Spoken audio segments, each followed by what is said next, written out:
بسم الله الرحمن الرحيم. Bismillahirrahmanirrahim.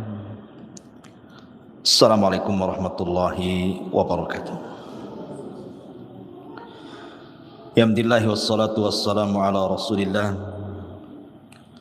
wa ala alihi wa sahbihi wa mawalah wa la hawla wa la quwata illa billahi wa ba'du. Alhamdulillah, di malam hari ini kita bisa duduk kembali di Masjid Nidaul Ilmi Puting Beliung. Salawat dan juga salam hadiahkan kepada Rasul kita Nabi besar Muhammad sallallahu alaihi wasallam. Biasa kita mengkaji kitab sirah dari Rahiqul Makhtum. Khusus malam ini kita akan membahas tentang beberapa dosa yang dianggap remeh manusia, bahkan tidak disadari bahwa itu sebuah dosa. Dari ucapan-ucapan manusia yang sadar ataupun tidak terkadang terlontar. Dan ini banyak di masyarakat sehingga kita harus luruskan. Karena dosa lisan itu berbeda dengan dosa-dosa yang lainnya. Kata Nabi sallallahu alaihi wasallam, "Ma aktsaru ma yudkhilun nara al-fam wal faraj."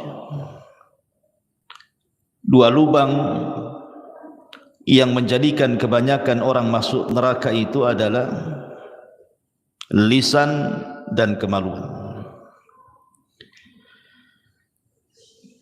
Sampai-sampai dosa lisan ini Allah Subhanahu wa taala mengutus dua malaikatnya untuk mencatat. Allah Subhanahu wa taala berfirman, "Ma yalfidu min qaulin illa ladaihi raqibun atid." Tidaklah ucapan manusia ketika terucap itu semua dicatat oleh malaikat raqib dan atid, sampai dikirim dua malaikat untuk mencatat semua yang keluar dari lisan ini.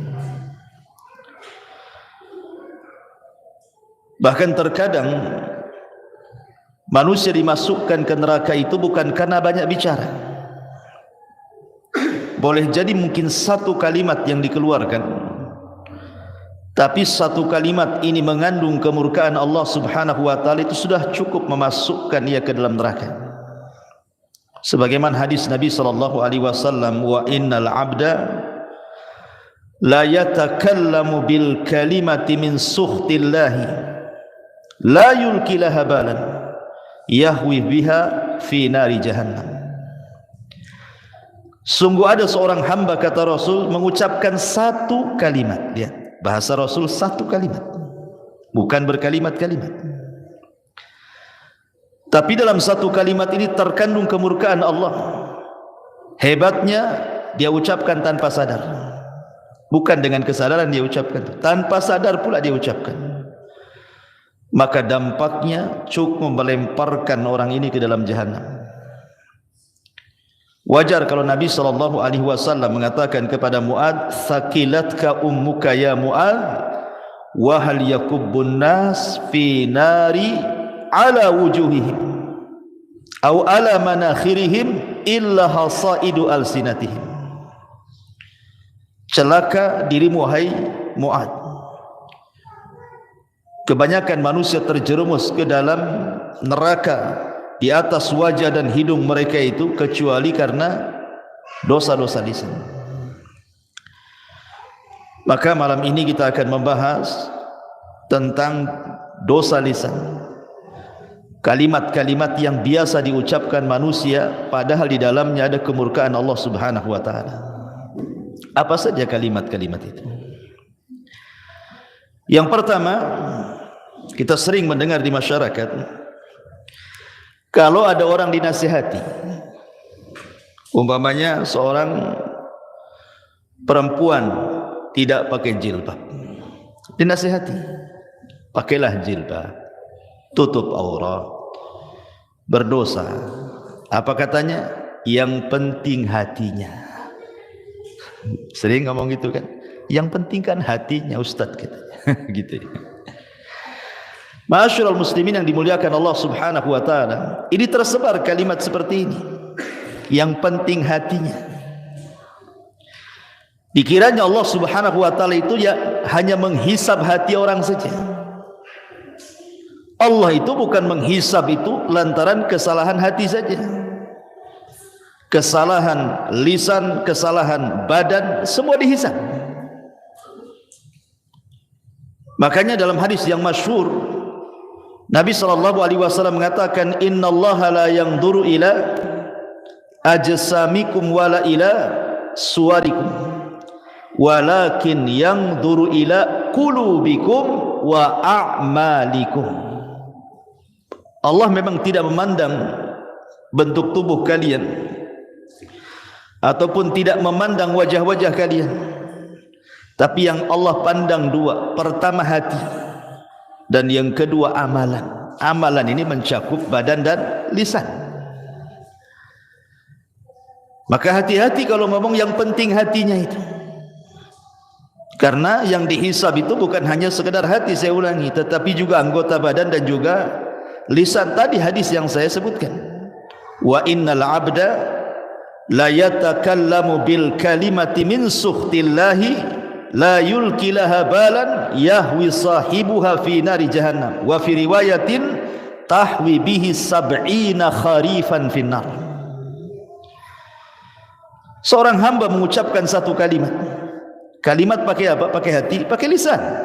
Kalimat itu dia ucapkan tanpa sadar.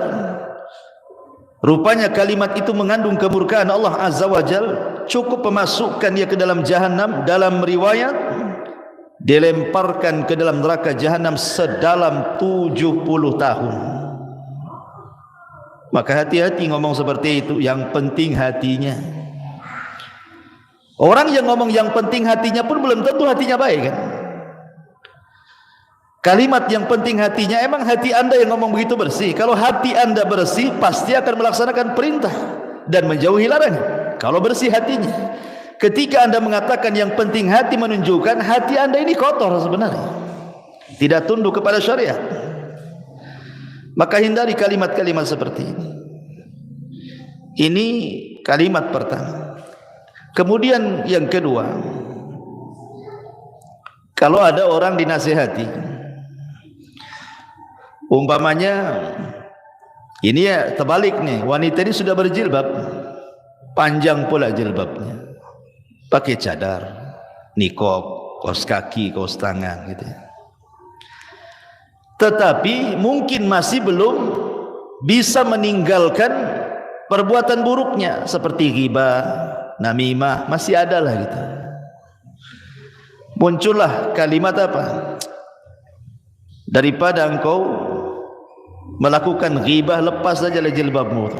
Buat apa pakai jilbab kalau lidahnya masih menggibah orang? Aneh kamu ini, kadang-kadang lidahmu lebih panjang daripada jilbabmu. Copot sajalah katanya. Masa orang suruh nyopot jilbab gara-gara ghibah? Anda harus paham, wa ma tuqaddimu min khairin ya'lamhu Allah. Kebaikan apapun yang anda sodorkan kepada Allah, Allah pasti akan membalasnya, sekecil apapun. Sebagaimana sekecil apapun dosa yang anda lakukan pun Allah akan mencatatnya. Jadi enggak ada hubungan kait antara jilbab dengan ghibah. Jilbab itu berpahala, ghibah itu berdosa. Tinggal ditimbang aja lah pahala dan dosanya. Sekarang kalau seandainya disuruh copot jilbab, copotlah jilbab dia. Kemudian bergibah, apa 2 kali lipat tuh, kuadrat tuh dosanya. Udah nggak pakai jilbab, gibah lagi. Gimana sebenarnya? Masih mendingan pakai jilbab gibah daripada tak pakai jilbab. Dia gibah kan? Dua-duanya dia kena. Sudah tidak nutup aurat, kena dia dosa. Ghibah kena lagi. Jadi kalimat-kalimat seperti ini tidak pantas. Cukup dinasihati gibahnya saja, jangan pula suruh lepas jilbabnya. Buat apa pakai jilbab, kelakuannya kayak setan gitu. Ma'asyiral muslimin yang dimuliakan Allah Azza wa Jalla, ini tidak boleh. Atau umpamanya orang-orang yang terkejut, saya sering mendengar kata-kata itu, astaga pula diucapkan dia. Ada lagi ditambah, astaga naga, ada naganya pula situ. Atau ucapan yang lain apa ya? Jangkrik pula keluar. Ada orang-orang yang terkejut itu, aneh-aneh dia ucapkan. Harusnya, atau mungkin terkadang ya, orang ini salah mengucapkan niatnya baik. Ketika terkejut itu, harusnya dia mengucapkan subhanallah, dia katakan masya Allah. Harusnya mengatakan masya Allah, dia ucapkan pula subhanallah. Maksudnya apa? Kalimat subhanallah ikhwan itu artinya maha suci Allah. Seharusnya ucapan subhanallah ini diucapkan kapan? Ketika mendengar keburukan atau melihat sesuatu yang antum tidak suka. Jadi kalau antum melihat keburukan di hadapan antum tidak suka, atau mendengar keburukan, antum ucapkan subhanallah ya. Tapi kalau antum melihat kebaikan di hadapan antum atau kabar yang baik, katakan masya Allah. Itu balik kan antum. Wow, kalau mantap subhanallah, masya Allah ya. Begitu juga ketika terkejutnya karena apa? Kalau terkejutnya karena sebuah keburukan, lupa ya, tertinggal sesuatu di rumah, itu kan keburukan namanya. Katakan subhanallah, lupa tadi. Nah gitu ya. Atau umpamanya antum ngutangi orang, nggak bayar-bayar, udah lupa dengan dia. Tahu-tahu bawa uang 1 koper, nih saya bayar, kan senang tuh. Masya Allah. Gitu. Jadi terkejutnya itu jangan pakai bahasa-bahasa lain. Ya, bahasa-bahasa terkadang naudzubillah, saya pernah mendengar orang-orang awam itu kalau terkejut pula bahasa-bahasa jorok yang dikeluarkan. Bahasa-bahasa jorok yang dikeluarkan. Ini akan dihisab pada hari kiamat. Jangan. Ya, walaupun astaga ini apa? Bahasa apa astaga? Bahasa apa astaga? Hah? Belum tahu bahasa apa? Bahasa Melayu kan? Enggak ya? Mungkin astagfirullah disingkat jadi astaga gitu ya. Maksudnya astagfirullah disingkat jadi astaga gitu. Masya Allah ya. Ma'asyiral muslimin yang dimuliakan Allah Azza wa Jalla. Atau mungkin bahasanya halus ikhwan. Bahasanya halus. Tapi hakikatnya di dalamnya tidak layak diucapkan. Contoh umpamanya, ada orang melihat musibah, orang terkena musibah ini, ya. Mungkin kemalangan, mungkin anaknya mati, keluarganya ada yang mati gitu, pokoknya musibah lah. Dan kita kasihan dengan dia, karena melihat musibah yang dideritanya kita kasihan pula sama dia. Akhirnya dia ngomong gimana coba? Nggak layak orang seperti itu dapat musibah tuh. Kasihan katanya. Nggak boleh kawan ngomong seperti ini. Layak tidak layak dalam mendapatkan musibah itu Allah yang menentukan. Antum kira apa semua musibah itu jelek? Tidak. Terkadang musibah itu untuk mengangkat derajat. Karena Nabi SAW yang mengatakan dalam hadis, ma yusibul mu'min min syaukatin wa ma fawqaha illa rafa'ahu Allah.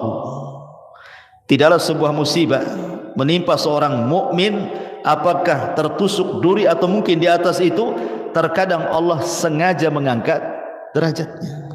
Maka dulu ada orang soleh, dia tidak punya anak kecuali satu. Orang soleh ini tidak punya anak kecuali satu, dan dia sangat mencintai anaknya. Jadi Allah takdirkan anaknya meninggal, kemudian dikebumikan ke pekuburan. Jadi murid-muridnya orang saleh ini, tiba-tiba berteriak dan mengatakan, ya Rabb, kenapa mesti anak guru kami yang saleh ini yang meninggal? Kenapa enggak kami saja, katanya. Kenapa enggak kami saja? Maka orang saleh ini marah dan mengatakan, apa yang kalian katakan? Kalian itu sudah menentang Al-Quran. Kemudian dia membacakan ayat di dalam surah Al-Baqarah, wa ma min musibatin innalillahi, itu gimana ayatnya? Alladzina idza asabahum musibatun qalu innalillahi wa inna ilaihi rajiun. Harusnya kalian mengucapkan innalillahi wa inna ilaihi rajiun, bukan mengucapkan seperti itu. Kenapa enggak aku saja? Kenapa mesti dia, kan? Kalimat seperti ini, ikhwan, ada kalimat halus, seolah-olah orang ini menuduh Allah Subhanahu wa taala apa? Zalim. Menuduh secara tidak langsung, mengatakan Allah zalim sama orang itu. Allah tidak zalim. Ketika Allah Subhanahu wa taala menimpakan musibahnya kepada seseorang, imma Allah sedang mengangkat derajatnya, atau imma Allah sedang menyadarkannya. Allah tegur dia supaya dia jangan terus bermaksiat, ditegur supaya sadar. Antum bilang kasihan, orang sedang diangkat derajat, antum bilang kasihan pula. Maka kalimat seperti itu tidak boleh. Atau mungkin sebaliknya, mungkin menurut mata kita orang itu tidak layaklah sukses, atau mungkin fisiknya cacat, tapi Allah Subhanahu wa taala bentang rizkinya, kaya dia, ya, usahanya masih bentang tikar aja, pokoknya berhasil. Tiba-tiba kita nyeletuk, masa orang kayak gitu kok bisa kaya, kan?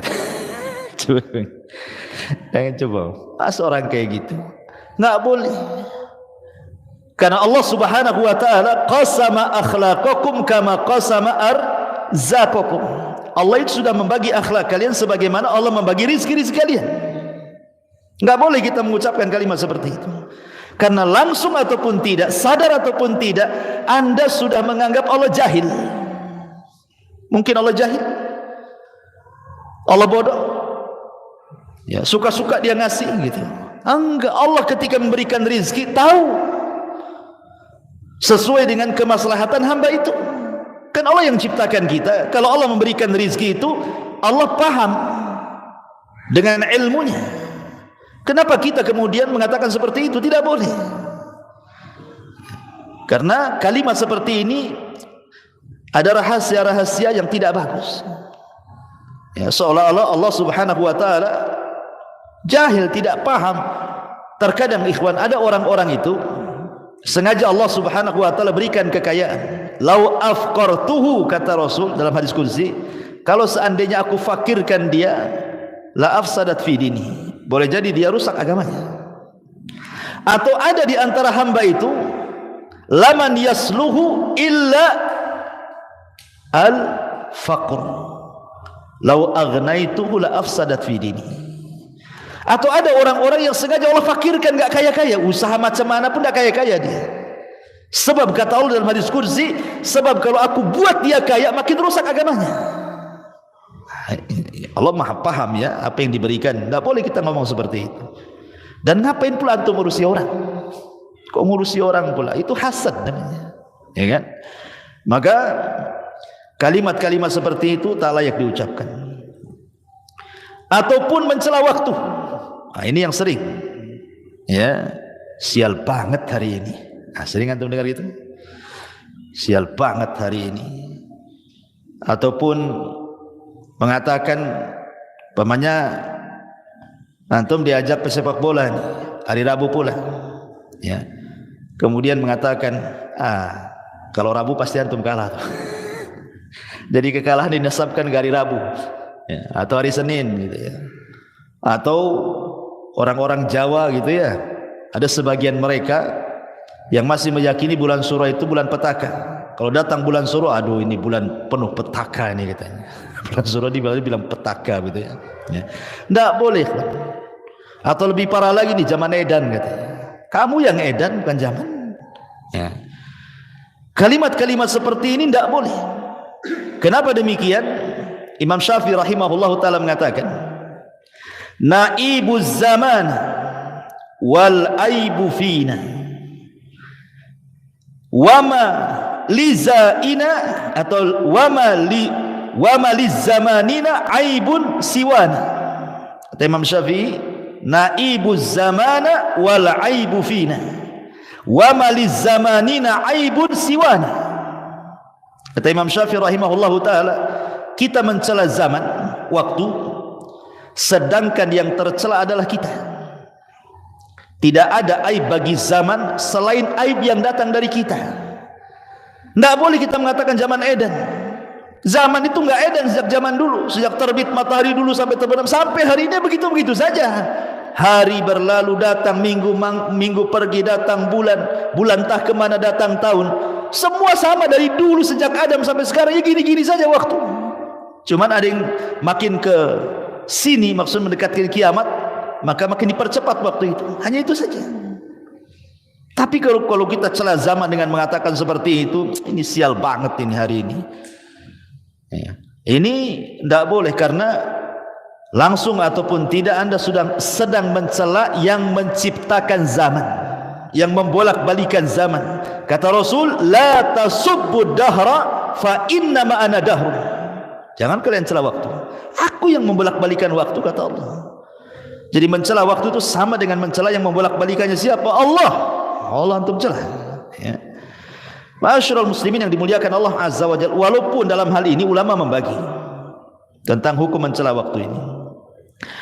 Kalau maksudnya sekedar memberikan kabar saja, lil khabar saja. Pamannya memang hari ini panas luar biasa, panas sekali. Kemudian kita katakan, aduh, lelah kali hari ini. Ya, lelah kali hari ini karena panas. Itu tidak apa-apa. Karena sifatnya khabar, menghabarkan. Tidak ada celahan di sini. Ya. Yang tidak boleh itu kalau seandainya kita mencela, sial kali hari ini, itu mencela. Edan kali zaman ini, itu mencela namanya. Itu tak boleh.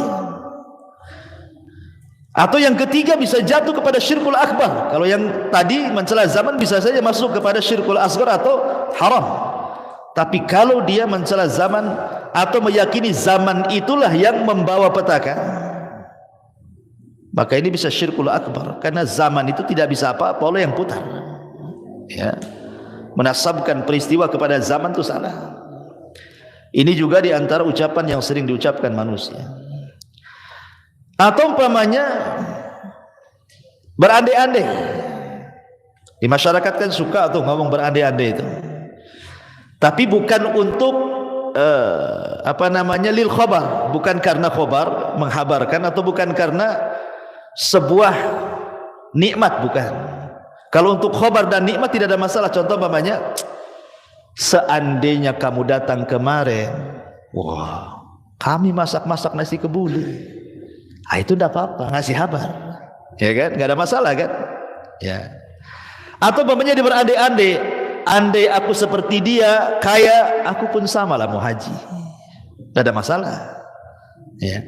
Tapi kalau andai-andainya itu sudah nyerepet takdir, cobalah anakku nggak keluar hari ini, nggak ketabrak lah dia.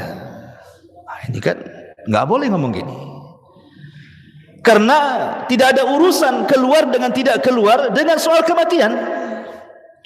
Karena kematian itu memang sudah antrian. Kalau sudah waktunya, la yastakhiruna sa'atan wa la yastaqdimun. Pasti tepat waktunya, enggak mungkin mundur, enggak mungkin maju kan. Walaupun anak Anda enggak keluar, pasti mati. Entah kepleset, entah apa di rumah kan. Jadi enggak ada urusan kematian dengan keluar atau tidak keluarnya. Maka mengandai-andai seperti ini tidak boleh. Atau juga yang tidak sadar kadang-kadang mengatakan umpamanya, kalau bukan karena dokter ini, anak saya mungkin lewat lah. Bayangkan Allah tidak disisakan, Allah kemana? Kenapa mesti dokter itu yang seolah-olah mengobati anak? Ya kemana Allah? Padahal Allah mengatakan, wa idza maridtu fahuwa yashfin. Kata Ibrahim, kalau aku sakit Allah yang menyembuhkan. Walaupun maksudnya sebenarnya dia yakin Allah yang menyembuhkan lewat perantara dokter, tapi kata-katanya itu yang masalah itu syirkul asghar namanya, tidak boleh. Apalagi kalau diyakini dokter itu yang menyembuhkan, syirik besar lagi dia. Nah, ini kalimat andai-andai ini bahaya. Andai saya hendak ke sana, tentu nggak akan terjadi seperti ini. Coba saya tadi jalan pulang nggak lewat sini, nggak jatuhlah sini lubang. Nah, itu kan andai-andai kayak gini bahaya. Ya. Andai dulu aku tak nikah sama kamu, tapi nikah sama dia, udah sakinah mawaddah saya. Nggak boleh ngomong kayak gitu. Ya, itu sudah takdir Allah Azza wa Jalla. Terima antum. Karena Nabi Shallallahu Alaihi Wasallam yang mengatakan dalam hadis Nabi Shallallahu Alaihi Wasallam, ihris ala ma yanfa'u, wasta'in billah, wala ta'jaz, wa in asabaka syai'un, fala taqul law fa'altu kadza lakana kadza. Fa inna law taftahu amal syaitan. Kata Nabi SAW, semangatlah untuk mencari yang manfaat untuk kamu, tambatkan pertolongan kepada Allah, jangan lemah. Tapi kalau menimpa musibah kepadamu, jangan berandai-andai dengan mengatakan lau seandainya, andai kata, bila mana, ya kurang lebih itu kalimat-kalimat seperti itu. Kalau aku tidak melakukan, andai kata aku tidak begini, tentu tidak begitu. Andai kata aku begini, tentu begitu. Nah, itu tidak bisa. Karena andai-andai ini adalah pintu daripada pintu setan. Lalu apa yang harus diucapkan? Walakin kul qaddarallahu wa ma syaa fa'al. Katakan takdir Allah semua. Nah, ini menyangkut takdir masalahnya. Sudah katakanlah ini sudah qadar Allah, selesai. Tenang. Sebab kalau kita sandarkan semua kepada takdir, hilang kesedihan di dada. Tapi kalau dikaitkan dengan andai-andai, makin sakit hati. Andai anak saya nggak keluar, nggak mati, udah sakit lah dia, nggak berhenti itu nangis sampai berapa hari itu. Tapi kalau antum katakan semua sudah takdir, selesai dada, lapang semua. Anak saya mati sudah ditakdirkan 500 tahun sebelum Allah menciptakan langit dan bumi. Selesai, ya kan? Jadi kalimat-kalimat seperti ini hati-hati, andai-andai ini, ya. Atau mencela penyakit, aduh, sial kali penyakit ini, lama kali sembuh. Kan itu kan ada tuh orang kayak gitu, ya. Saking lamanya sembuh penyakit, dicela-celanya penyakit itu. Di zaman Rasul ada seorang wanita namanya Ummu Sa'id, sakit kepala, diikat kepalanya. Karena zaman itu belum ada Paramek. Sekarang sakit kepala minum Paramek, Bodrek atau apa gitu. Diikat zaman dulu. Jadi Nabi SAW heran, malaka ya Ummu Sa'id, ada apa ikat-ikat itu kepalamu itu, kata Rasul itu, kata Musa'ib, al-humma la barakatallahu fiha, katanya. Ya Rasul, semoga tidak diberkahi penyakit demam ini, katanya. Dicelah. Kata Rasulullah, la tasubbil humma, jangan kau celah penyakit wahai Ummu Sa'id. Terkadang penyakit itu apa? Yadhabul khotoya, bisa menghilangkan kesalahan. Demam itu bisa menghilangkan kesalahan kita, ya. Jangan mencela penyakit, sabar, ya. Ma'asyiral muslimin yang dimuliakan Allah Azza wa Jalla. Atau mungkin ada kalimat-kalimat yang tidak beradab, ikhwan. Tidak beradab kepada Allah Subhanahu wa taala, dengan menyingkat-nyingkat nama-nama Allah atau mengganti-ganti dengan nama Allah. Contoh namanya, ada orang namanya Abdurrahman, dipanggilnya Maman. Man kemana man? La ilaha illallah. Coba. Ada nama Allah Maman namanya atau Man? Tidak ada. Panggil ya Abdurrahman, jangan bilang Maman. Waktu saya di mana itu, namanya Ulek. Saya kira ulekan, Ulek. Rupanya di KTP Abdullah. Kok Abdullah jadi Ulek itu gimana ceritanya? Orang manggil Pak Ulek katanya. Kok nama itu aneh, Pak Ulek katanya. Bukan Pak Ulek Ustaz. Nih KTP saya Abdullah pula. Kok bisa dari Abdullah jadi Ulek tuh? Gimana ceritanya tuh?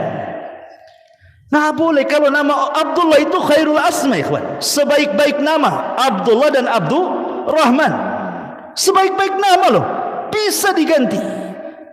Jangan lagi itu disingkat aja, tidak boleh. Namanya Abdul Qadir, Abdul Qa, tidak boleh. Teruskan Qadir. Abdul Qa pula. Namanya Abdul Qadir. Ini tidak beradab kepada Allah namanya. Nama bagus-bagus dikasih orang tuanya, antum pula panggil jelek-jelek gitu. Ya. Abdul Rahim jadi Mimin katanya lah. Kok jadi Mimin pula Abdul Rahim itu. Jadi tidak boleh. Kadang-kadang orang itu tidak beradab kepada Allah. Tidak boleh. Panggil sesuai dengan namanya. Abdullah, ya Abdullah, ya Abdurrahman, ya Abdurrahim, ya Abdul Ghafur. Begitu. Ya. Jangan Abdul Ghafur pur. Repot. Oh fur. Jangan bilang fur. Jangankan soal yang seperti ini. Yang lebih kecil daripada itu di zaman Rasul itu ada namanya Hani ibn Kindi. Namanya Hani, sahabat ini. Tapi banyak kaumnya itu kalau ada masalah datang kepada dia dan minta diselesaikan masalahnya.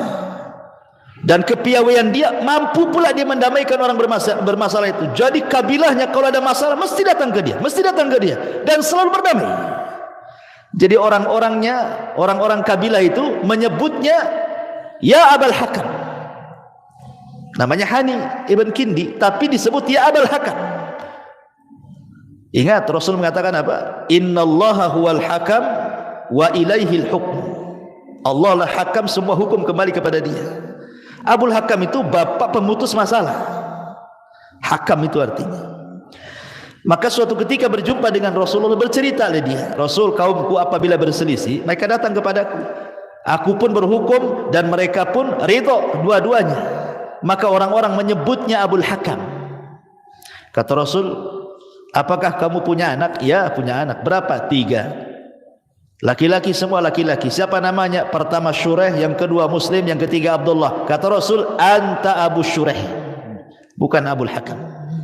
Diganti sama Nabi. Karena hakam tidak boleh. Hakam itu milik Allah. Ya. Masyarul muslimin yang dimuliakan Allah Azza wa Jalla. Intinya bahwa tolong beradab, berakhlak kepada Allah. Kalau panggil-panggil nama itu jangan asal panggil. Apalagi itu nama baik. Nama yang menyangkut nama-nama Allah Subhanahu wa taala. Atau ucapan sebagian dokter, ucapan sebagian terapis kesehatan. Hati-hati Pak Edi, suka ngobati orang nih. Ini kalau gimana dok, pasien dok? Ya kami ini hanya berusaha, sisanya diberikan sama Allah. Coba Allah kasih sisa pula. Sisanya kepada Allah. Dari awal sampai akhir Allah yang nyembuhkan, nggak ada sisa-sisa.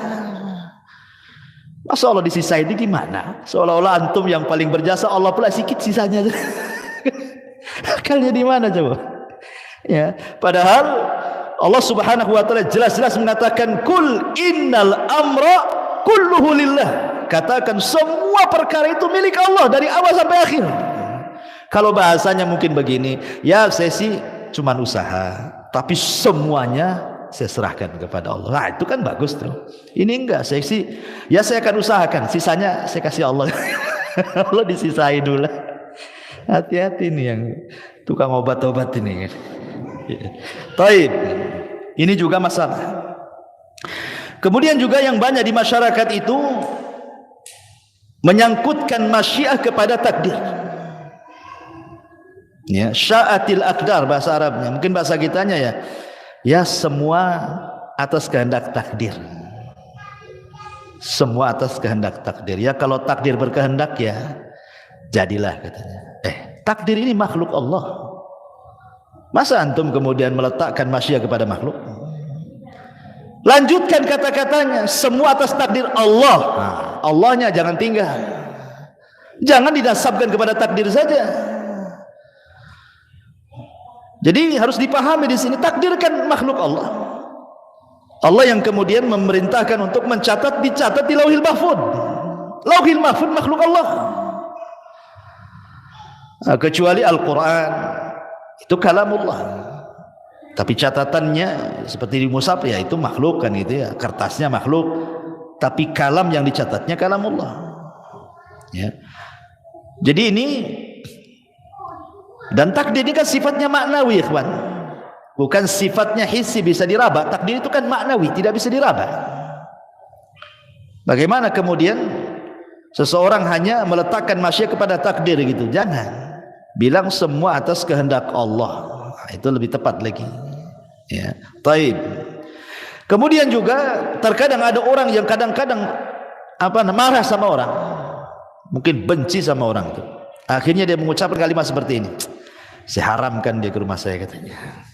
Saya haramkan dia ke rumah saya. Haram saya bagi dia itu. Enggak boleh. Halal haram itu milik Allah. Yang berhak mengatakan hadza halal, hadza haram itu Allah. Kita tidak punya hak mengharam-haramkan orang. Allah tidak mengharamkan orang masuk rumah antum kan gitu.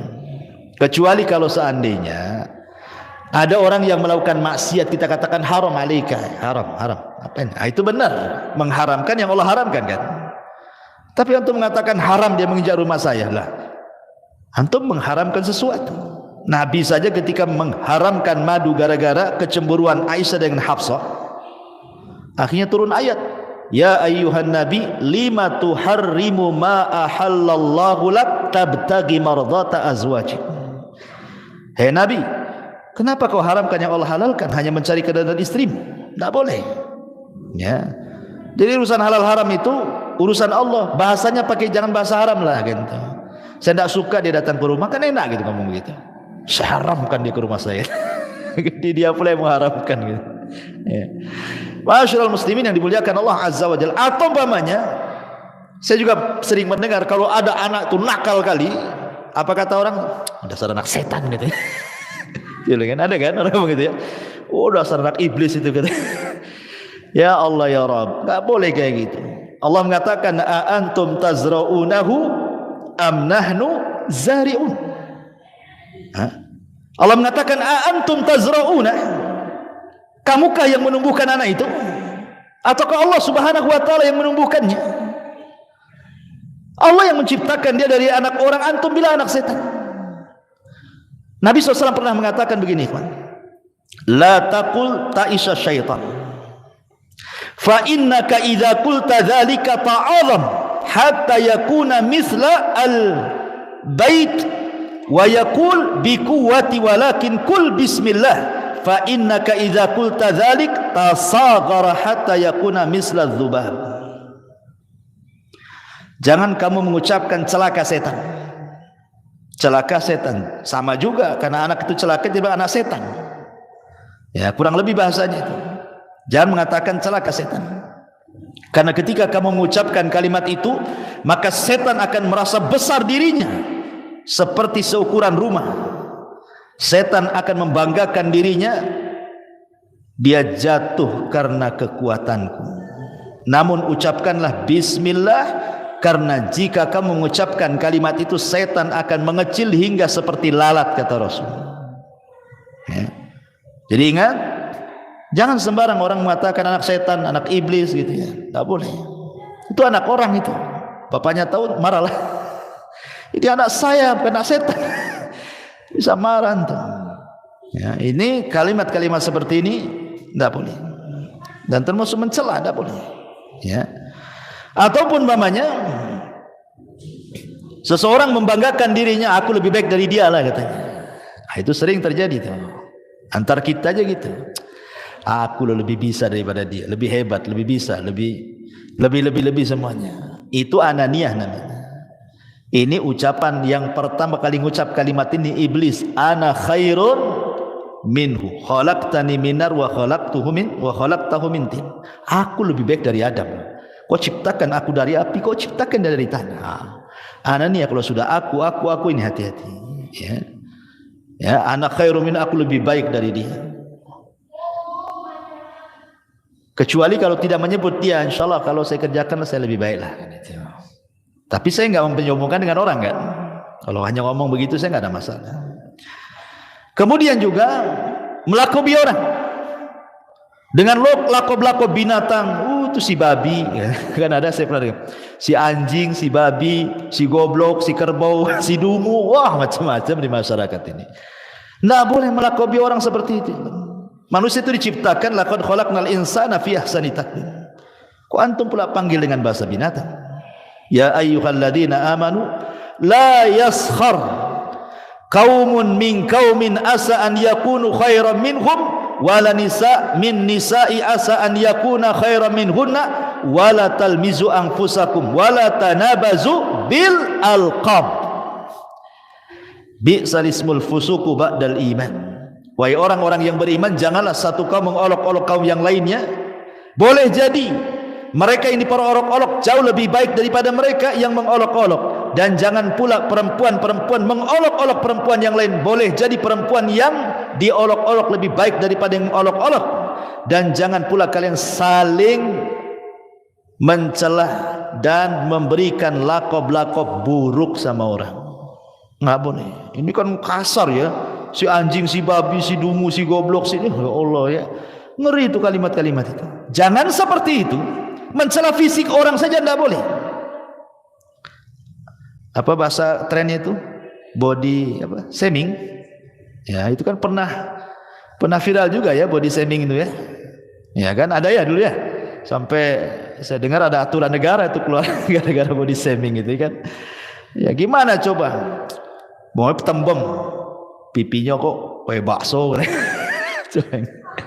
Gara-gara tembem dibilang bakso pipinya.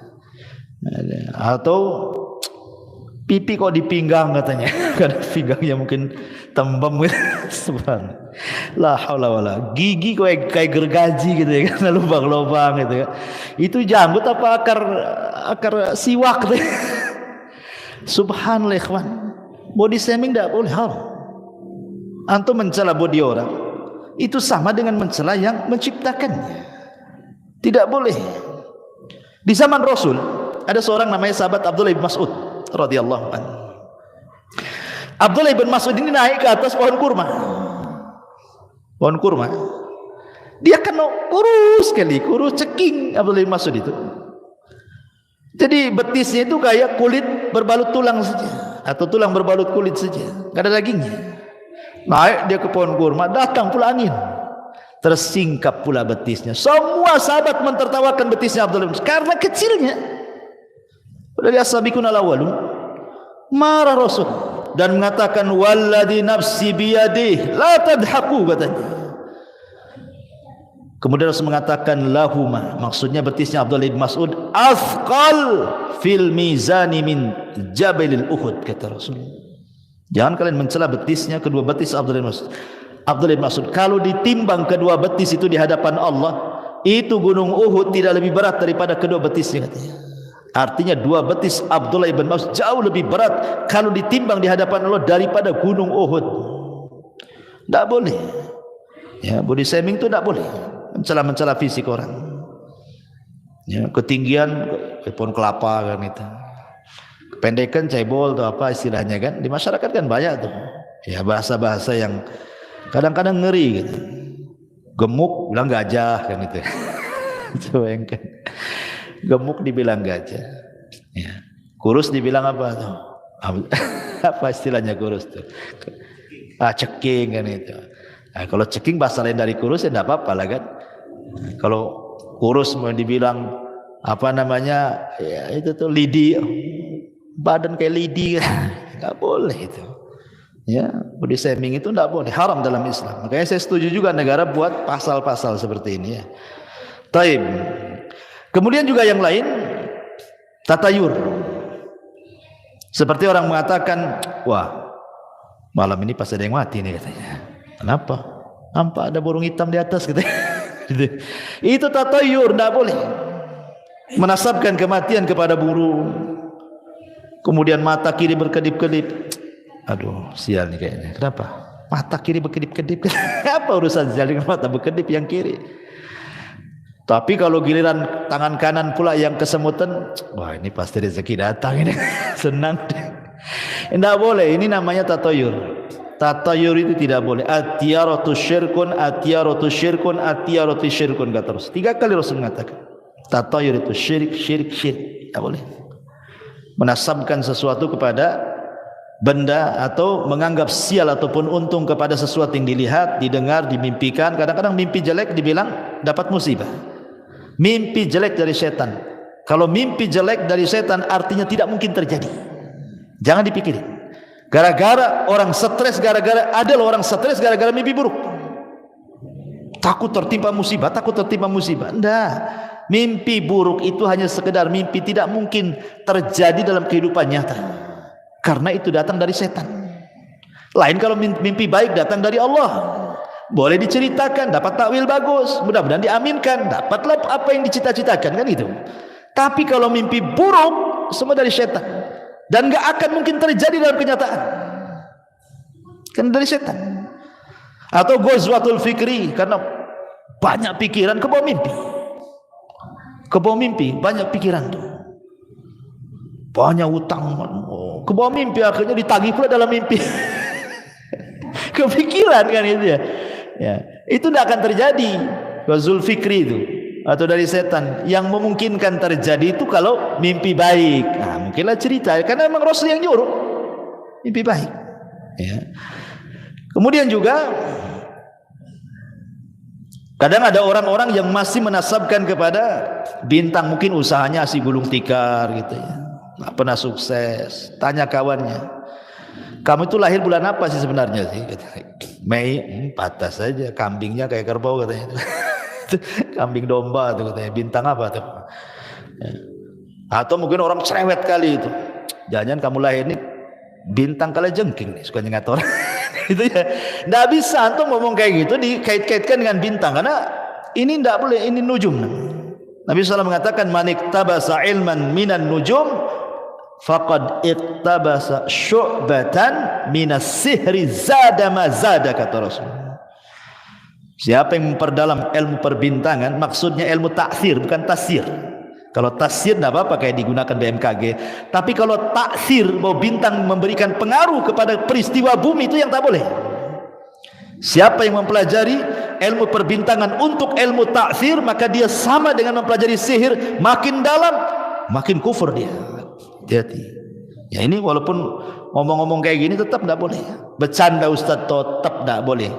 Candaan-candaan yang mengandung dosa tidak boleh. Tidak boleh bercanda untuk berbuat dosa. Ya. Atau yang lebih parah lagi, kalau di Batam masih nggak tahu ya, masih ada tuh. Kalau di kampung masih ada lah. Kalau lewat di tempat-tempat yang angker permisi, permisi pula. Permisi sama siapa? Sama pohon. Sekali pohonnya ngomong, ya apa nggak susah orang itu. Pohonnya ngomong, ya katanya, apa nggak stres itu? Ya, nggak boleh kalimat seperti itu, permisi. Kadang ada juga yang nanya sama saya, kadang-kadang nggak pakai permisi Ustaz kalau naik motor itu, pakai klakson, tit katanya, pakai klakson. Coba kalau jinnya lagi tidur antum klakson, tak nggak bangun dia. Nggak boleh, kawan. Ya. Kalimat-kalimat seperti ini tidak boleh, karena disebutkan dalam sebuah hadis dari Khawlah bintu Hakim radhiyallahu an. Jadi dia pernah mendengar Nabi mengatakan, man nazala manzilan thumma qala a'udzu bikalimatillahi tammati min syarri ma khalaq. Apa kata Rasul? Lam yadurhu syai'un hatta yartahil min manzilihi dzalik. Barang siapa yang singgah atau lewat di sebuah tempat yang menakutkan, maka ucapkan apa? A'udzu bikalimatillahi tammati min syarri ma khalaq. Cukup kalimat ini yang diucapkan, maka tidak ada yang memadaratkan kamu sampai kau pergi dari tempat itu. Islam sudah memberikan, ngapain antum permisi? Permisi ini memang sebuah kesopanan bagi manusia. Misi Pak, sopan, bagus. Tapi kalau diberikan sama jin itu enggak boleh sopan-sopan sama mereka. Permisi, oh makin senang iblisnya. Ya. Jadi enggak boleh. Bahkan kalau seandainya antum baru beli rumah itu lama enggak ditempati. Abdullah ibn Umar radhiyallahu an mengatakan, idza dakhala al-baita ghairal maskuni falyakul assalamu alaina wa ala ibadillahi salihin. Apa kata Rasul, kata Abdullah bin Umar, jika seseorang masuk di rumah yang tidak berpenghuni, sudah lama ini nggak ditempati, antum pulang kampung banyak lama nggak ditempati, itu 2-3 bulan di kampung baru datang kan rumah lama nggak ditempati, maka ucapkan assalamu alaina wa ala ibadi as-salihin, salam bagi diri kami dan salam bagi hamba-hamba Allah yang soleh. Maksudnya boleh jadi ada jin-jin muslim dalam rumah kita ini yang menjawab salam. Jin-jin muslim, dan jin muslim gak akan mengganggu kita. Yang tukang iseng ganggu kita itu jin fasik gitu.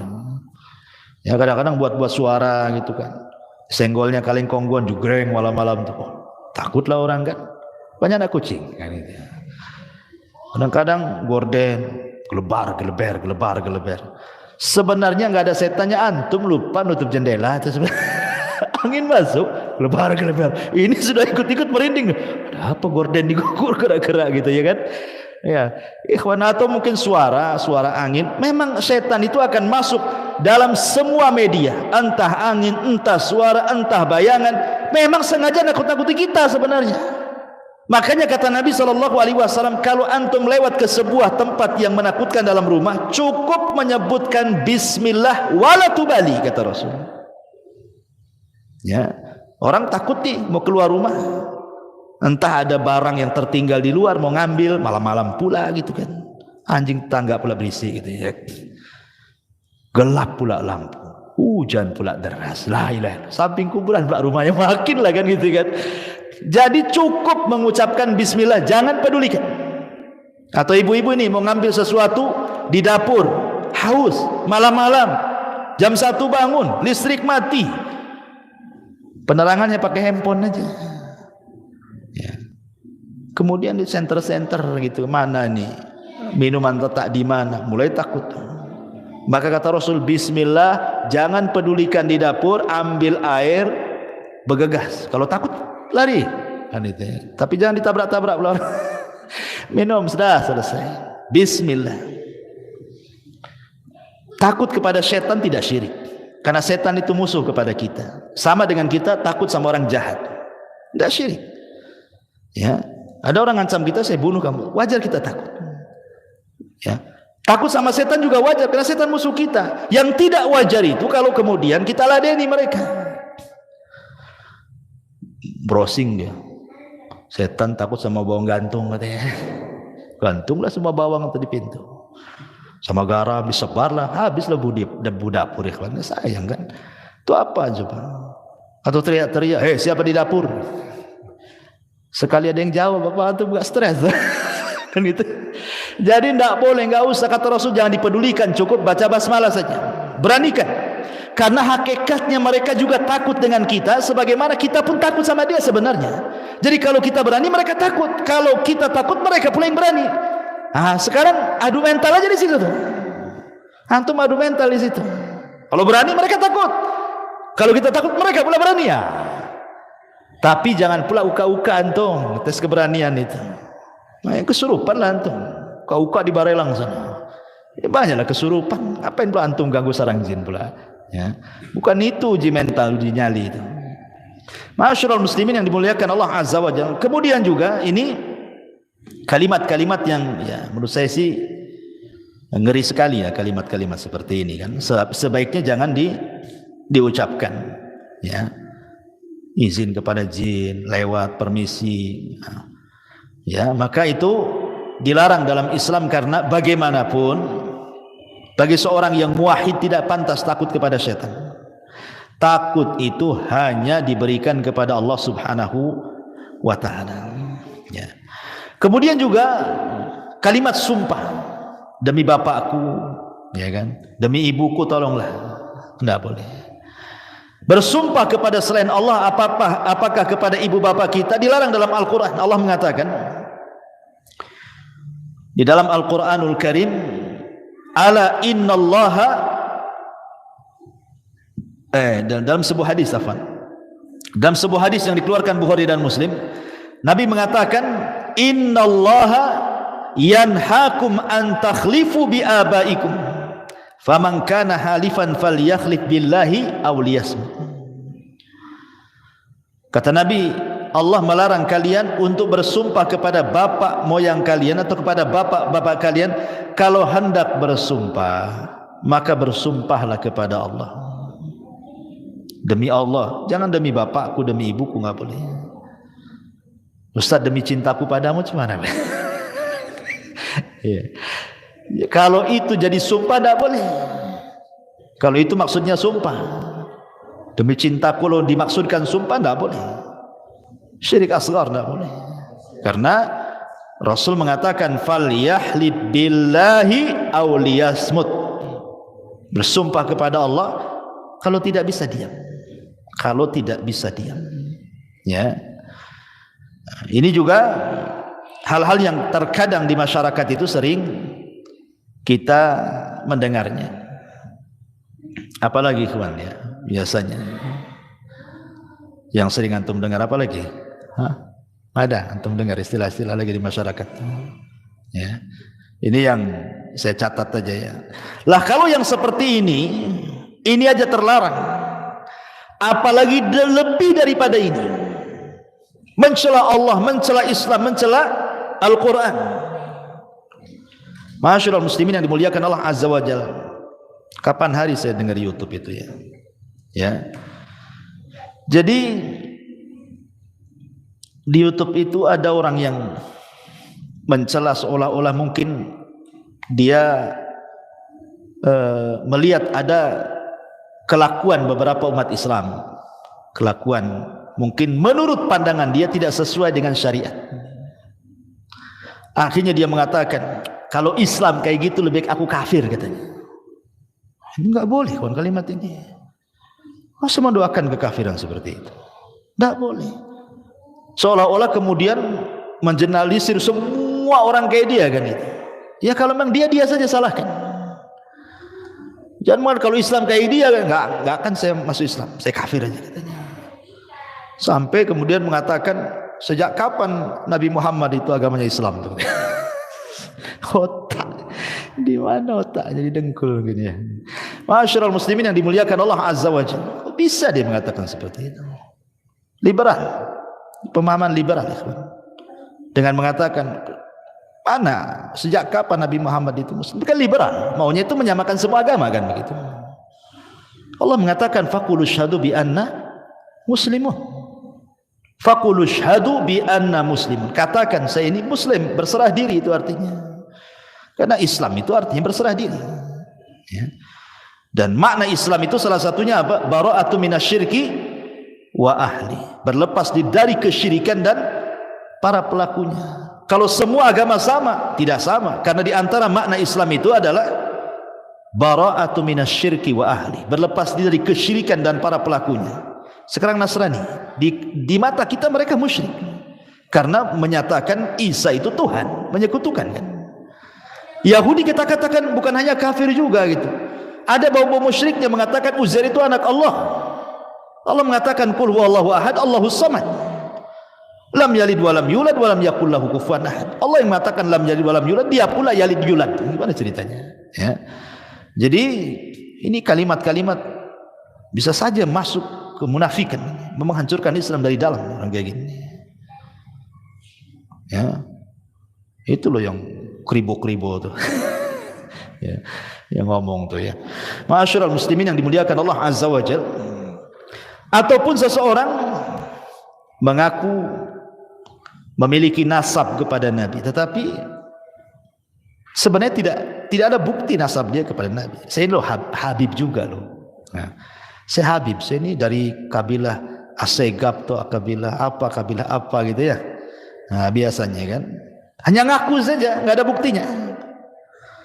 Maka Nabi SAW mengatakan manidda ila ghairi abi wa huwa ya'lam annahu ghaira abihi fal jannatu alaihi haram, kata Rasulullah. Barang siapa yang mengaku nasabnya kepada selain ayahnya padahal dia tahu dia bukan ayahnya, sorga bagi dia haram. Haramkan sorga. Hati-hati. Jangankan itu, orang berdusta dalam mimpi, dia sebenarnya tidak pernah bermimpi, tapi dia berdusta, saya bermimpi begini, padahal nggak pernah bermimpi. Maka Rasul mengatakan itu sedusta-dustanya kedustaan orang yang berdusta dalam mimpinya. Itu saja nggak boleh, nggak boleh. Ya. Apalagi kemudian sampai berdusta atas nama Al-Quran, berdusta atas nama hadis dengan meriwayatkan hadis-hadis palsu. Ini bulan Rajab banyak nih, hati-hati nih. Bulan Rajab ini tidak ada ibadah khusus, tidak solat malamnya, tidak puasa sunnahnya, tidak baca Qur'annya, tidak ada ibadah khusus.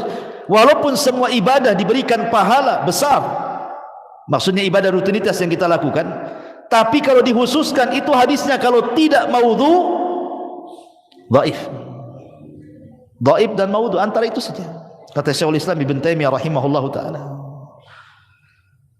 Tiba-tiba kemudian sekarang banyak berseliweran itu di medsos atau kadang-kadang khatib Jumat yang tidak paham disampaikan pula hadis-hadis palsu. Kan bahaya, kawan. Kata Nabi SAW dalam hadis Nabi SAW, inna kadhiba alayya laisa ka kadhibi ala ahad wa man kadzaba alayya muta'ammidan falyatabawa maq'adahu minan nar. Berdusta atas namaku, kata Rasul, jangan samakan dengan berdusta sama kalian. Karena siapa yang berdusta dengan sengaja atas namaku, silahkan ambil tempat duduknya, masuk ke neraka sana. Keras, ya kan? Nabi SAW sampai keras dalam masalah ini.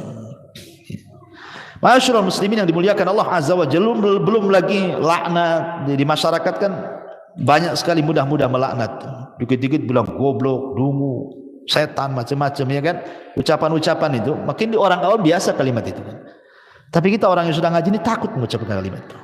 Karena Rasul yang mengatakan, Rasul mengatakan, la yakununa la'anuna wala syuhada yaumal qiyamah. La yakunu la'anun syufa'a wala syuhada yaumal qiyamah. Tukang laknat itu tidak akan dapat syafaat, bahkan tidak akan jadi saksi pada hari kiamat. Diharamkan syafaat bagi dia. Naudzubillah. Pada orang di yaumul akhir itu syafaat diperlukan, karena itu yang bisa menyelamatkan. Ini orang pelaknat ini tidak akan dapat syafaat. Berarti hanya satu dapat rahmat Allah. Dia kalau dapat rahmat, ya, dia bisa selamat. Kalau tidak, habislah dia kan itu. Maka dan banyak lagi lah ini yang bisa saya rangkum dari ucapan-ucapan manusia yang kadang-kadang tidak sadar kita ucapkan. Rupanya di balik itu ada kemurkaan Allah Subhanahu wa taala. Wallahu a'lam, mudah-mudahan ada manfaatnya. Ini yang bisa saya sampaikan. Subhanakallahumma bihamdika asyhadu an la ilaha illa anta astaghfiruka wa atubu ilaik. Allahu taala alam. Assalamualaikum warahmatullahi wabarakatuh.